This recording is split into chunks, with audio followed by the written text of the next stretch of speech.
کہ بنی الاسلام علی خمس، اسلام کی بنیاد 5 چیزوں پر ہے۔ اسلام کے بنیادی ارکان جو ہیں یہ 5 ہیں۔ کلمہ توحید کا اقرار، نماز کو قائم کرنا اور زکوٰۃ کو ادا کرنا، رمضان المبارک کے روزے رکھنا اور حج بیت اللہ کی توفیق ہو تو حج بیت اللہ کرنا۔ یہ 5 اسلام کے بنیادی ارکان ہیں، اور اس کے اوپر تمام، چاہے وہ کم سے کمزور ایمان والا ہے، اس کا بھی یقین ہے کہ ان 5 کے بغیر ایمان مکمل نہیں ہوتا۔ ان میں کسی ایک کے بارے میں بھی شک ہو، کسی ایک کے بارے میں بھی بندہ اگر وہ اس کے دل میں کھوٹ ہو، پورا نہ کرتا ہو، تو اس کا ایمان مکمل نہیں ہوتا۔ ایمان کی تکمیل کے لیے ارکان اسلام پر ایمان رکھنا، دل و جان سے ان کو ماننا اور ان کو پورا کرنے کی کوشش کرنا، یہ ہر مسلمان کے لیے لازمی اور ضروری ہے۔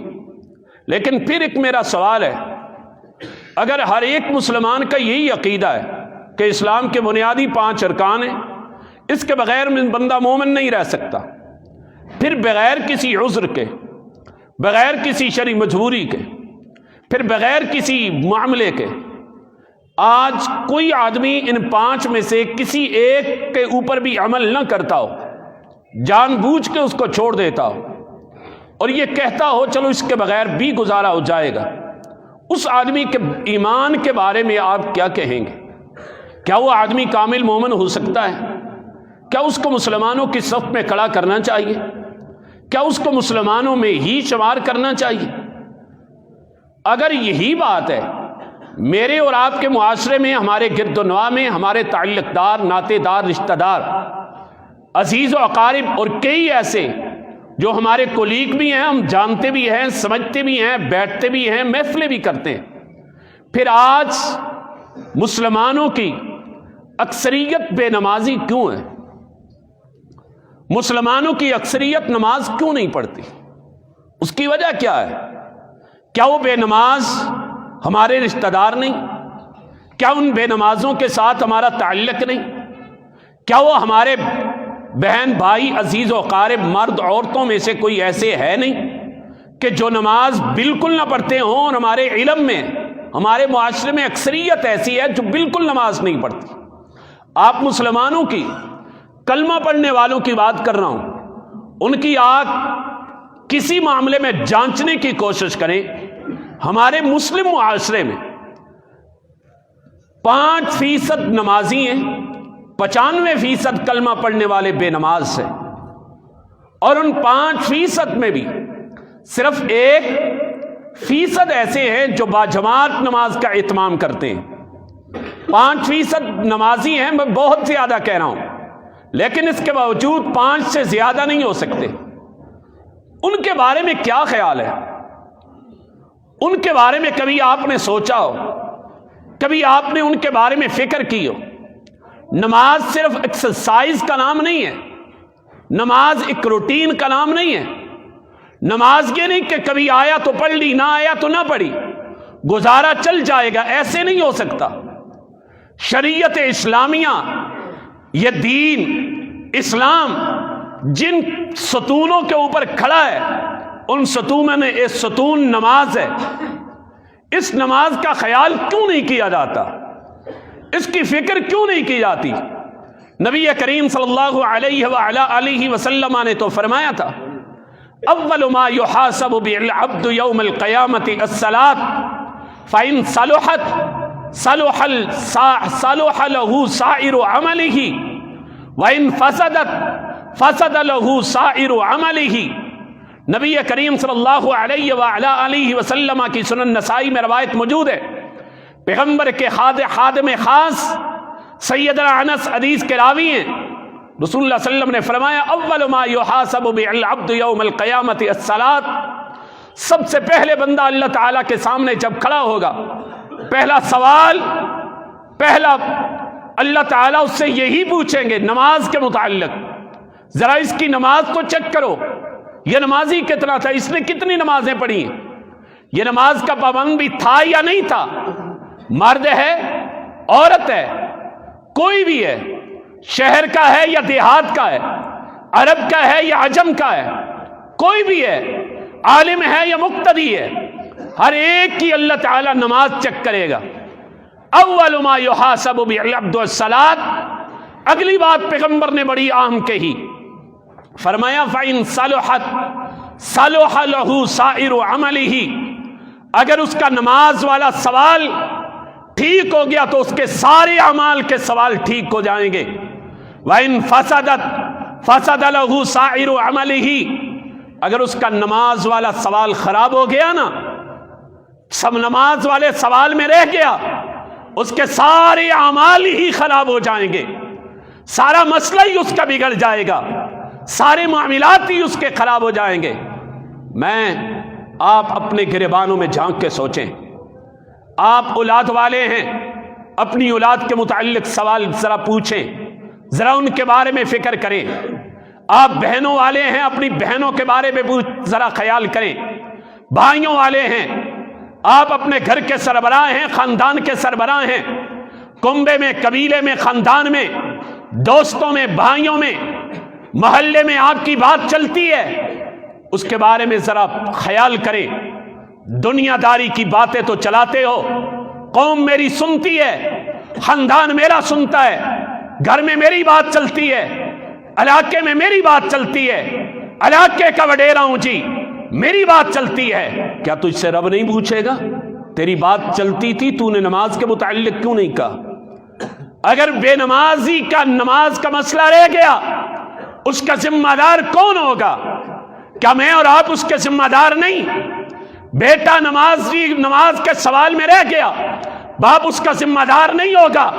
بیٹی نماز کے مسئلے میں رہ گئی، باپ ذمہ دار نہیں ہوگا، اماں ذمہ دار نہیں ہوگی۔ کیا تم اور میں نماز پڑھنے والے، نماز کے پابند لوگ، کیا اس کے ذمہ دار نہیں ہوں گے؟ ان صلحت صلح له سائر عملی، اگر نماز کا مسئلہ ٹھیک ہوا تو سارے مسئلے ٹھیک، نماز کا مسئلہ خراب ہوا تو سارے مسئلے خراب۔ نبی کریم صلی اللہ علیہ وآلہ وسلم نے فرمایا، اپنی آخرت کے بارے میں فکر کرنے والوں، اپنی آخرت کے بارے میں فکر مند رہنے والوں، جامع ترمذی کی اور صحیح البخاری میں روایت موجود ہے، نبی کریم صلی اللہ علیہ وسلم کے پیارے صحابی حضرت ابو ہریرہ حدیث کے راوی ہیں، فرمایا ارأیتم لو ان نہرا بباب احدکم یغتسل فیہ کل یوم 5 مرات، اگر تم میں سے کسی آدمی کے گھر کے دروازے کے سامنے ایک نہر گزرتی ہو، وہ اس نہر میں ہر روز 5 مرتبہ غسل کرے، هل یبقى من درنہ شیء، کیا اس کے جسم پر کوئی میل کچیل رہے گی؟ صحابہ نے کہا 1 مرتبہ غسل نہیں، 5 مرتبہ غسل کرنے والے کے جسم پر اللہ کے نبی میل کچیل کیسے باقی رہے گی؟ تو نبی کریم صلی اللہ علیہ وسلم نے فرمایا فذالک مثل الصلاۃ والخمس، یہی تو مثال 5 نمازوں کی ہے، جو بندہ 5 نمازیں پڑھتا ہے اس کے نامہ اعمال میں کوئی گناہ باقی نہیں رہتا، اللہ تعالیٰ اس گناہوں سے پاک کر دیتا ہے۔ او بزرگوں، او بھائیوں، او تہجد گزارو، او غیرت مند نماز کے پابند لوگوں، اپنی بڑی فکر ہے کہ میرے جسم پر میل کچیل ختم ہو جائے، میرے نامہ اعمال میں میل کچیل ختم ہو جائے۔ تمہیں اپنے اولاد کی کیوں نہیں فکر؟ تمہیں اپنی بہنوں کی کیوں نہیں فکر؟ تمہیں اپنی بھائیوں کی کیوں نہیں فکر؟ تمہیں اپنے خاندان، کنبے، قبیلے کی کیوں نہیں فکر؟ تیرے گھر میں کوئی اگر بے روزگارہ ہو، اس کی روزگار کے لیے تڑپتے ہو، روتے ہو، چلاتے ہو، سفارشیں ڈھونڈتے ہو، رشوتیں دیتے ہو، اس کو نوکریوں میں بھرتی کراتے ہو، جو اللہ کے کاغذ میں رہ رہا ہے، ناکام، نامراد اور ذلیل ہو رہا ہے، کیا تمہیں اس کی کوئی فکر نہیں؟ وہ تو جہنم میں جا رہا ہے، وہ برباد ہو رہا ہے، اس کی آخرت تباہ ہو رہی ہے، وہ تمہاری آنکھوں کے سامنے جہنم کا ایندھن بن جائے گا، تمہیں اس کی کوئی فکر نہیں۔ هل یبقى من درنہ شیء، کیا اس کے جسم پہ میل رہے گی؟ صحابہ نے کہا نہیں۔ میں سوچتا ہوں کوئی ماں تو مجھے بتاؤ، کوئی باپ تو مجھے بتاؤ جس کی اولاد کے جسم پر میل ہو، اس کو نظر آتی ہو، پھر بھی وہ نظریں چرا لیتا ہو۔ کوئی بھی ایسا نہیں۔ تمہیں اپنی اولاد کے نامہ اعمال میں گناہ نظر آتے ہیں، نافرمانیاں نظر آتی ہیں، تباہیاں نظر آتی ہیں، بغاوتیں نظر آتی ہیں، تم کیوں نہیں فکر مند ہوتے؟ تمہیں کیوں نہیں فکر لائق ہوتی؟ تم کیوں نہیں اس بارے میں سوچتے؟ کیا رب العالمین کے سامنے جواب نہیں دینا؟ کیا اللہ تعالیٰ تم سے پوچھے گا نہیں؟ نبی کریم صلی اللہ علیہ وآلہ وسلم نے تو یہاں تک کہا تھا، سنن ابو داؤد میں یہ روایت موجود ہے، رسول اللہ صلی اللہ علیہ وسلم نے فرمایا مرو اولادکم بالصلاۃ وہم ابناء بسبع سنین، جب تمہاری اولاد، تمہارے بیٹے، تمہاری بیٹیاں 7 برس کے ہو جائیں ان کو نماز کا حکم کرا کرو، ان کو نماز کا کہا کرو، وَضْرِبُوهُنَّ، ان کو مارا کرو، ان کی سرزنش کیا کرو، ان کو مار کے نماز پڑھاؤ، جب وہ 10 برس کے ہو جائیں پھر بھی نہ پڑھیں ان کو مار کے نماز پڑھایا کرو۔ کبھی سوچا ہے اتنی بڑی ٹرینک کسی محکمے کے اندر، اتنی بڑی ٹرینک کسی معاملے میں، کوئی دنیا کا نظام مجھے بتا دو جو اتنی طویل ٹرینک دیتا ہو؟ 3 برس تک ٹرینک تلوائی، 7 برس کا ہو جائے اس کو نماز کا کہو، اٹھو بیٹا نماز پڑھو، اپنے ساتھ کھڑے کر کے نماز پڑھا لو، مسجد میں لایا کرو اس کو، بیٹی ہے تو ماں اس کو اپنے ساتھ کھڑے کر کے نماز پڑھایا کرے، اس کو نماز کا کہا کرے، تم پوچھا کرو نماز پڑھی ہے کہ نہیں پڑھی ہے، پیار سے نماز پڑھاؤ، سکھاؤ اس کو، بتلاؤ اس کو رکوع کے، سجدے کے، تشہد کے، قیام کے طریقے اس کو بتاؤ، دعائیں سکھاؤ اس کو، پڑھنے کے انداز بتاؤ اس کو، اس کے رگ و ریشے میں، اس کی عادت میں نماز کو ڈال دو۔ 3 سال تک اس کو پیار سے، محبت سے، الفت سے، چاہت سے نماز پڑھاؤ، اور 3 سالوں کے بعد جب وہ 10 برس کا ہو جائے وہ نماز نہ پڑھے اس کو مار کے نماز پڑھاؤ۔ یہ کس کی ذمہ داری ہے؟ یہ والدین کی ذمہ داری ہے۔ اور بزرگوں، خود تو نمازیں پڑھتے ہو، تمہاری جوان اولاد نماز نہیں پڑھتی، کیا رب العالمین تم سے نہیں پوچھے گا؟ میرا پیغمبر تو تمہیں کہہ کے آیا تھا 10 برس کے ہو جائیں نہ پڑھیں تو مار کے نماز پڑھاؤ، تم نظریں چرا لیتے ہو۔ بیٹا تھک گیا تھا، بیٹا اک گیا تھا، کام بڑا ہوتا ہے، غفلت ہے، جوان ہے، اولاد کو مارا تو نہیں جاتا، سمجھایا ہی جاتا ہے نا، کیا کرے؟ وہی تیرا بیٹا مہینے بعد نوکری کرتا ہو، تمہیں پیسے نہ لا کے دے، 10,000 روپے کا ملازم ہو، تجھے کچھ بھی نہ لا کے دے، آسمان گھر آسمان سر پہ اٹھا لیتے ہو، سارے کنبے کو سناتے ہو، کوستے ہو، گالیاں دیتے ہو، گھر سے نکالتے ہو، کبھی نماز کے لیے بھی تم نے کیا ہے؟ پیغمبر نے تو تمہیں یہ نہیں کہا تھا کہ تمہیں پیسے نہ لا کے دے، مارا کرو اس کو، تمہاری خدمت نہ کرے، مارا کرو اس کو۔ پیغمبر نے مار کا صرف نماز کے لیے کہا تھا کہ 10 برس کا ہو جائے تیرا بیٹا، تیری بیٹی، تیری اولاد نماز نہ پڑھے اس کو مار کے نماز پڑھایا کرو۔ کیوں خواب غفلت میں پڑ گئے؟ تمہیں کہا کسی اور کے لیے گیا تھا، تم کرنے کچھ اور لگ پڑے۔ نبی کریم صلی اللہ علیہ وآلہ وسلم کے اس فرمان کو اپنے سامنے رکھنا، اور کل قیامت کے دن اس کے جواب کے لیے اپنے آپ کو اور اپنی اولاد، اپنے آپ کو اور اپنی بیوی کو تیار کر کے رکھنا۔ ماں ہے اس کے لیے بھی یہی حکم ہے، باپ ہے اس کے لیے بھی یہی حکم ہے، خاندان اور کنبے اور قبیلے کا سربراہ ہے جو ڈانٹتا ہے اور جس کی باتیں چلتی ہے، اس کے لیے بھی یہی حکم ہے کہ کل قیامت کا دن ہوگا جہاں ان کی نمازوں کے متعلق سوال ہوگا، وہ رہ جائیں گے، اس کے ذمہ داروں سے پوچھا جائے گا تم نے اپنی ذمہ داری نبھائی کہ نہیں نبھائی؟ تمہاری بھی کوئی تو ڈیوٹی تھی، یہ تو رہ گیا سو رہ گیا۔ اس کے رہنے کی وجوہات کیا تھی؟ کیا اس کی نماز کے مسئلے میں رہنے کی وجہ اس کا باپ تھا، اس کی ماں تھی، اس کے خاندان کا وڈیرا تھا، اس کے قبیلے کا سربراہ تھا؟ کون تھا اس کا ذمہ دار؟ اس کے ذمہ داروں کو بھی رب العالمین احکم الحاکمین لائن پہ لگائے گا اور پوچھے گا اس کو۔ نبی کریم صلی اللہ علیہ وآلہ وسلم نماز کے متعلق کہا تھا الصلاۃ معراج المؤمن، نماز تو مومن کی معراج سے۔ ہر نبی معراج کے لیے تڑپتا تھا، پیغمبر معراج کے لیے آسمانوں پہ گئے اور رب العالمین سے ہم کلام ہوئے۔ اور مومنوں کتنے نصیب والے ہو، تم نماز میں ہوتے ہو، تم باتیں کرتے ہو، رب تمہاری باتوں کو سنتا ہے۔ جامع ترمذی کی روایت ہے اللہ تعالیٰ مومن بندے کے سامنے آ کے اس کے چہرے کو پیار بھری نظروں سے دیکھتا ہے۔ صحیح البخاری کی روایت ہے وہ جب کہتا ہے الحمدللہ رب العالمین، واہ ہو میرے اللہ، تو اللہ تعالیٰ فرماتے ہیں حمدنی عبدی، میرے فرشتوں، میرا بندہ میری تعریف کر رہا ہے۔ وہ کہتا ہے الرحمن الرحیم، اللہ تعالیٰ فرماتے ہیں اے اسنا علی عبدی، میرا بندہ میری ثنائیں بیان کر رہا ہے. مالک یوم الدین مجدنی عبدی، میرا بندہ میری بزرگیاں بیان کرتا ہے. اس سے بڑی عظیم بات کیا ہو سکتی ہے؟ تم کسی افسر سے ملتے ہو تو بن ٹھن کے آتے ہو، تم کسی وڈیرے سے ملنے کے لیے جاتے ہو تو بڑے پروگرام بنا کے آتے ہو، اپنی اولاد کو ساتھ لے کے جاتے ہو. تعریف کرا دوں گا. اور ظالموں، رب العالمین سے ملاقات کے لیے آئے تو نہ تم نے کوئی تیاری کی، نہ تم نے اپنے لباس کو دیکھا، نہ تم نے اپنے چہرے کو دیکھا، نہ اپنے آپ کو تم نے دیکھا، نہ تم اپنی اولاد کو لائے رب سے ملاقات کے لیے. جیسے اٹھے ویسے آنکھیں ملتے ہوئے رب کے در پہ آگے. جیسے رات کو گندے کپڑے تھے، کام کے گندے کپڑے تھے، انہی گندے کپڑوں میں رب کے سامنے کھڑے ہو گے. وہ تو تمہیں پیار سے دیکھتا ہے، محبت سے دیکھتا ہے. کبھی اپنے چہرے کو بھی دیکھا کر. میں رب سے ملاقات کے لیے جا رہا ہوں، وہ میرے چہرے کو دیکھے گا. کیا میرا چہرہ اس قابل ہے کہ میں رب کے سامنے رکھ دوں اس کو؟ کیا یہ چہرہ اس کی تربیت کے مطابق، تعلیم کے مطابق بنا ہوا ہے یا اس کی بغاوت پہ بنا ہوا ہے؟ میں کس چہرے پہ جا رہا ہوں اس رب العالمین کے سامنے؟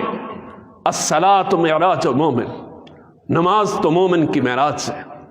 نبی کریم صلی اللہ علیہ وعلا آلہ وسلم کے ایک روایت ہے، سنن ابو داؤد میں، جامع صحیح المسلم میں یہ روایت موجود ہے. حضرت ابو ہریرہ کہتے ہیں اقرب ما یکون العبد من ربہ وہو ساجدا فاکثروا فیہ الدعاء. لوگوں، سب سے زیادہ قریب بندہ اللہ تعالیٰ کے نماز سجدے کی حالت میں ہوتا ہے. جب بندہ سر زمین پہ رکھتا ہے تو رب العالمین کے بڑا قریب ہو جاتا ہے. کون ایسا باپ ہے جو اتنے بڑے بادشاہ کے قریب اپنی اولاد کو نہیں کرے گا؟ کون سی ایسی ماں ہے جو اتنے بڑے بادشاہ، جو سب کا غنی ہے، داتا ہے، ساری کائنات اس کی محتاج ہے، وہ کسی کا محتاج نہیں. ساری بادشاہتیں، ساری کامیابیاں، ساری کامرانیاں، سارے رزق اور ساری دولتیں اور ساری نوکریاں اس کے پاس ہیں. کائنات کے پاس کچھ بھی نہیں. نفع دے تو کائنات نقصان نہیں دے سکتی، نقصان سے دو چار کر دے تو کوئی نفع نہیں دے سکتا. اقرب ما یکون العبد، سب سے زیادہ قریب اگر اس بادشاہ کے ہونا چاہتے ہو، صرف سجدہ ہے، صرف سجدہ ہے. نماز کی حالت میں جب تم سر زمین پہ رکھتے ہو تو رب کے قریب ہو جاتے ہو. اتنے جلدی پھر کیوں اٹھا لیتے ہو؟ اتنے بادشاہ کے قریب ہو کر کے پیغمبر نے فرمایا تھا جب قریب ہو جاتے ہو تو فاکثروا الدعاء، زیادہ دعائیں کیا کرو، زیادہ مانگا کرو اس رب العالمین سے. وہ تم اتنے قریب ہو تو اس سے مانگ لیا کرو، وہ سب کچھ عطا کرنے والا ہے. نبی کریم صلی اللہ علیہ وسلم نے فرمایا تھا، اللہ کے پیارے پیغمبر علیہ الصلوۃ والسلام نے فرمایا حبب الی من دنیاکم ثلاث. صحیح الجامع کے اندر، مسند احمد کے اندر یہ روایت موجود ہے. فرمایا مجھے تمہاری دنیا کی تین چیزیں بڑی پسند ہیں. ایک، نبی کریم صلی اللہ علیہ وسلم نے فرمایا عورت، نیک عورتیں مجھے بڑی پسند ہیں. اور نبی کریم صلی اللہ علیہ وسلم نے فرمایا والطیب، اور خوشبو مجھے بڑی پسند ہے. معطر ہونا، خوشبو ہونا، خوشبو لگا کے رب کے در پہ آیا کرو. پیغمبر تمہارا خوشبو ہے اس کا، جس رستے سے گزرتے تھے خوشبوئیں پیچھا کرتی تھی. صحابہ کرام خوشبوؤں سے اندازہ لگا لیتے تھے رسول اللہ اس رستے سے گزر کے گئے. رسول اللہ خوشبو لگاتے تھے، کبھی رب کے در پہ بھی خوشبو لگا کے آیا.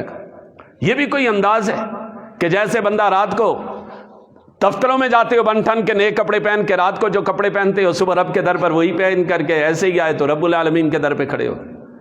کبھی کوئی کہے آؤ جی حضرت فلاں سے ملنے کے لیے جاتے ہیں، ٹھیک ہے جی ذرا صبر کرو میں کپڑے تبدیل کر کے آتا ہوں. کبھی یہ بھی کہا ہے کہ میں نماز کے لیے جاتا ہوں کپڑے تبدیل کر کے، او یار رب سے ملاقات کے لیے جا رہا ہوں. وہ طیب، میرا اور آپ کا پیغمبر تو خوشبوؤں کو پسند کرتا. اور نبی کریم صلی اللہ علیہ وسلم نے تیسری بات کہی، قرۃ عینی فی الصلاۃ، میری آنکھوں کی ٹھنڈک نماز ہے، میری آنکھوں کا سکون نماز ہے، میری آنکھوں کا چین نماز ہے. کبھی نبی کریم صلی اللہ علیہ وسلم نے فرمایا قوم یا بلال، اٹھیے اے بلال، اذان کیے، اقم الصلاۃ ارحنا، نماز اذان کہیے، ہم نماز قائم کرنا چاہتے ہیں. ارحنا، آج سکون حاصل ہوتا ہے نماز کے اندر، ہمیں آرام پہنچائیے. اذان کہو، نماز پڑھیں تو سکون مل جائے.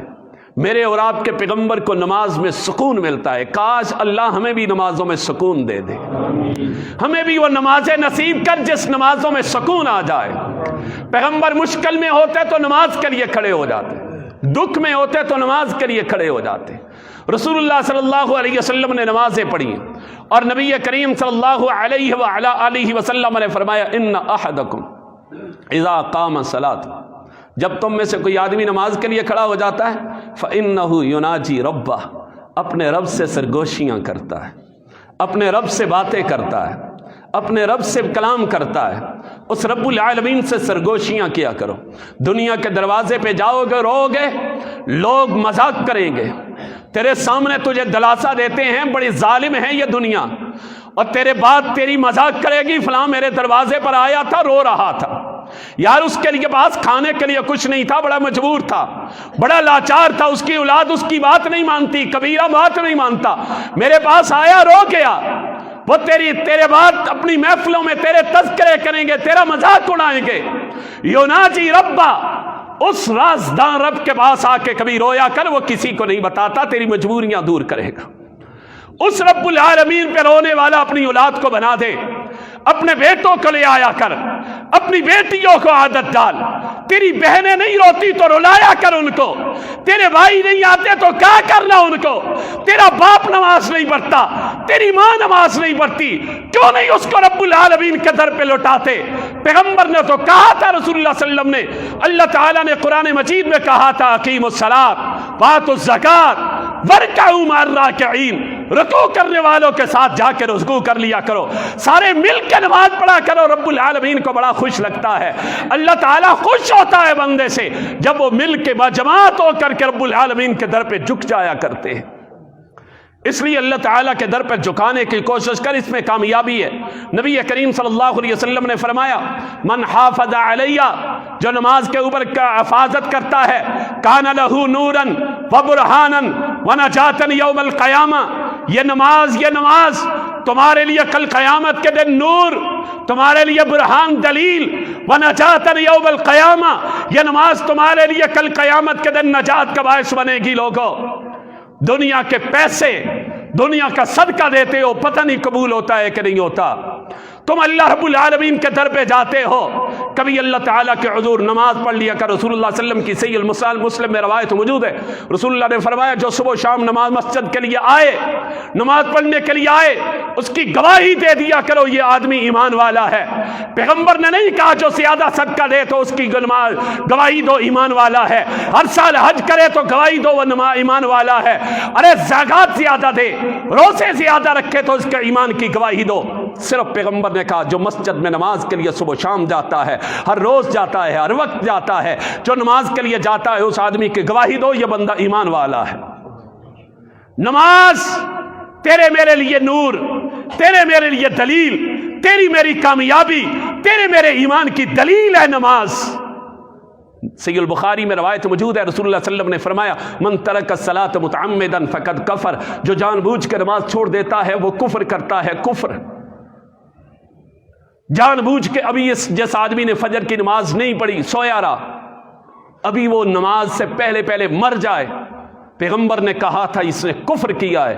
مجھے بتاؤ مسلمانوں میں کل قیامت کے دن کھڑا ہوگا؟ اگر یہی بات ہے نہیں کھڑا ہوگا مسلمانوں میں, تو اور میں اپنے گھر کی طرف نظر مارے. آج صبح میرے گھر میں کتنے افراد نے نماز نہیں پڑھی, کتنے بھائیوں نے, بہنوں نے, کتنے بزرگوں نے, کتنے ہمارے دوستوں نے جو ہمارے جگری یار ہیں, انہوں نے نماز نہیں پڑھی. کیا قیامت کے دن ان کے بارے میں ہم سے سوال نہیں ہوگا کہ تم بڑے نمازی بنے پھرتے ہو, مسلمانوں کی صف میں ہو, تیرا بیٹا, تیری بیٹی, تیرا بھائی, تیری بہن, تیرا باپ, تیری ماں اور تیرا دوست, تیرا رشتہ دار یہ کافروں کی صف میں کھڑا ہے, اس کا ذمہ دار کیا تو اور میں نہیں ہے؟ نبی کریم صلی اللہ علیہ وآلہ وسلم نے جہاں نماز کے بارے میں کہا تھا وہاں با جماعت, جس طرح نماز پڑھنی لازمی اور ضروری ہے اسی طرح با جماعت پڑھنی لازمی اور ضروری ہے. تفصیلات میں جانے کا وقت نہیں, میں اختصاراً چند گزارشات کرتا ہوں. نبی کریم صلی اللہ علیہ وسلم نے فرمایا جو با جماعت پڑھتا ہے اس کو 27 درجے زیادہ فضیلت والی نماز ثواب ملتا ہے. 27 درجے زیادہ. کتنے؟ 27. ایک کہرے پڑھو ایک نماز کا، با جماعت پڑھو تو 27 نمازوں کا زیادہ ثواب ملتا. مہنگائی کا دور ہے، عام دکانوں پہ لو تو چینی کا کیا ریٹ ہے؟ 10 روپے ہی اگر یوٹیلٹی سٹور پر کم ملے لائنیں لگا کے کھڑے ہو جاتے ہو، یار 10 روپے کی تو بچت ہے. ادھر 10 روپے بچا لیتے ہو، کبھی آخرت کے بارے میں نہیں سوچا. تجھے 27 درجے زیادہ فضیلت مل رہی ہے اور تو اس طرف کیوں نہیں جاتا؟ کبھی پیغمبر کی زندگی پر عمل نہیں کیا، سوچا نہیں؟ سیدہ عائشہ صدیقہ کہتی ہیں کہ نبی کریم صلی اللہ علیہ وسلم نے 2 آدمیوں کے سہارے پیغمبر مسجد میں نماز کے لیے آئے. بیماری بھی ہے، چل بھی نہیں سکتے، 2 آدمیوں کے سہارے آئے. اور پیغمبر علیہ الصلوۃ والسلام جب آ رہے تھے، پیغمبر کا یہ پاؤں جو تھے نا، توجہ، یہ پاؤں، پیغمبر ان کے سہارے بھی اپنا پاؤں آگے نہیں رکھ سکتے تھے. پیغمبر کے پاؤں پیچھے طرف مڑنے کی وجہ سے زمین پر گھسیٹے ہوئے آ رہے تھے اور پیچھے سے نشان لگ رہے تھے. اس حال میں نبی کریم صلی اللہ علیہ وسلم نے آ کے مسجد میں نماز پڑھی تھی. نبی کریم صلی اللہ علیہ وسلم کے سنن ابو داؤد میں، ترمذی میں، باقی حدیث کی کتب میں روایت موجود ہے. عبداللہ ابن مکتوم، آنکھوں کا نبیرہ صحابی، نظر نہیں آتا، نبیرہ ہے، پیغمبر کے پاس آیا. اللہ کے نبی، میرا گھر اور مسجد میرے گھر سے دور ہے، میرے لیے کوئی مجھے لانے والا نہیں مسجد تک، کیا میرے لیے رخصت ہے میں گھر میں نماز پڑھ لیا کروں؟ نبی کریم صلی اللہ علیہ وسلم نے فَأَذِنَ لَهُ، اس کو اجازت دے دی، چل پڑھ لیا کر. آنکھوں سے کیا ہے؟ نبینا ہے، گھر بھی دور ہے. کہنے لگا کیا پڑھ لوں؟ اگر یہ ساری روایات جامع ترمذی، ابو داؤد، صحیح مسلم، صحیح البخاری اور مسند احمد، ان ساری روایات کو مختلف الفاظ کو جمع کیا جائے، اس نے 5 عذر پیغمبر کے سامنے رکھے. کتنے؟ 5. توجہ ہے میری طرف، جاگ کے میری بات کو سننا. اگر کسی آدمی کے پاس ان 5 میں سے بھی زیادہ عذر ہیں تو اسے رخصت ہے. اس نے 5 عذر رکھے. کہنے لگا اللہ کے نبی، میرا گھر مسجد سے دور ہے، ایک عذر. اللہ کے نبی، مجھے لانے والا کوئی نہیں، 2. دوسرا. تیسرا کہنے لگا آنکھوں سے نبینا ہوں، نظر کچھ نہیں آتا.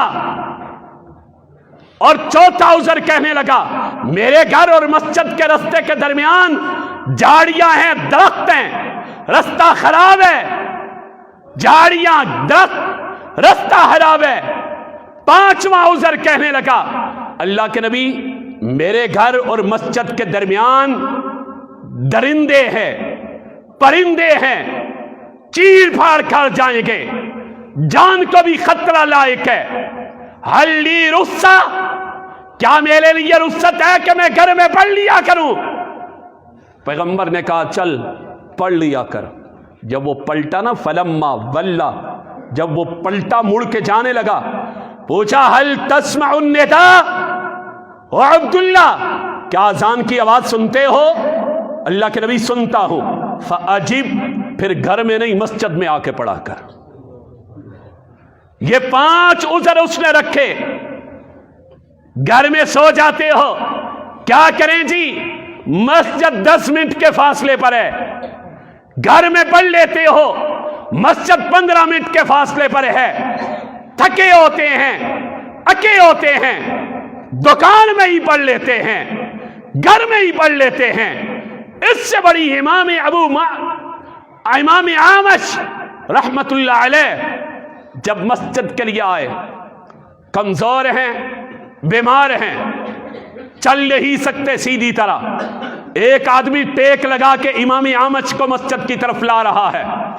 امام اعمش سے کسی نے کہا امام صاحب آپ چل بھی نہیں سکتے، یہ آدمی سہارا دیتا ہے تو مسجد میں آتے ہو، گھر میں پڑھ لیا کرو، کیوں آتے ہو؟ امام احمس کا الفاظ سن. امام احمس نے کہا کیا تو نے پیغمبر کی حدیث نہیں پڑھی؟